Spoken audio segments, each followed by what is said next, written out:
Go right I ahead. definitely agree with Curtis. I was going to say that, when it comes to college in earnings, one of the things we have to consider is it's not about, Dr. Mackey had made a point earlier about the college earners generally make more over their lifetime. And I think that if you average it out, that, definitely doesn't sound like it's inaccurate. But one of the things we have to remember is it's not about what you make, it's about what you keep. And at the end of the day, I remember when I had first started in the financial services industry, I had this gentleman come into my office and he was wearing like a blue outfit, I think like a blue worker outfit. I don't know what field it is. And I think he worked for the water company. And so he came in and he said, I want you to help me with my retirement. He pulls out this big stack of folders with all his paperwork in it, probably in his early 50s. And I asked him how much he earned a year. I think he earned somewhere in the low to mid 50s. And in my mind, I'm coming up with assumptions. Okay, probably not going to have a ton for me to invest today and so on. But I said, I'm going to sit and listen. I was working on an assumption, I'll admit.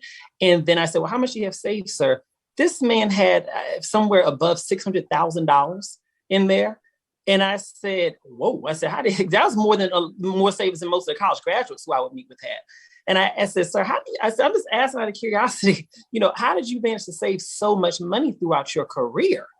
And he said, well, one of the biggest reasons is I ain't got no student loans. He said, a lot of y'all go to college, get your fancy degrees, but y'all have to pay loans with all that. With me, I was able to save a lot. And that was something that was a wake-up call for me, which was that it's not about what you make, it's about what you keep. And if you want to build wealth is bigger than simply what your W-9 says at the end of the year about how much you earn. Wealth is based on how much excess money do you have left over at the end of the month.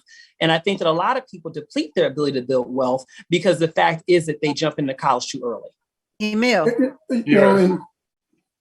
I'm sorry, go ahead, Dr. Mackey. I want to touch back on what Emil said and piggyback on what MJ said. Before we get into this conversation, we also have to make sure that we're not looking at all things equal, right? I sit here with 4 STEM degrees, a BS in mathematics, a BS, MS, and PhD in mechanical engineering. But my daddy was a roofer who didn't even finish 8th grade. He probably made more money in his life than I may make as a PhD in engineering. However, I may have at the end of my life more money my daddy had because I understand the financial services that MJ talks about, right? So just because we can't put the fact that people have debt just because they went to college. You can go to college and make a lot of money, make a whole lot of money and don't understand financial literacy and spend it all Friday night in the club. So when we start talking about college and going to college, all degrees are not equal. And I'm raising 2 sons. And my daddy was a roofer. My daddy said, I did not sweat on this roof all day for you not to take advantage of the opportunities that I did not have the advantages of. They are minting a millionaire a day in Silicon Valley. There's 14 million millionaires in the world. There's 2,750 plus billionaires in the world. And probably most of them have advanced degrees or degrees in some type of area that gave them the skill set to be able to go out and create a business to transform the economy that they wanted to approach. I totally agree with Calvin.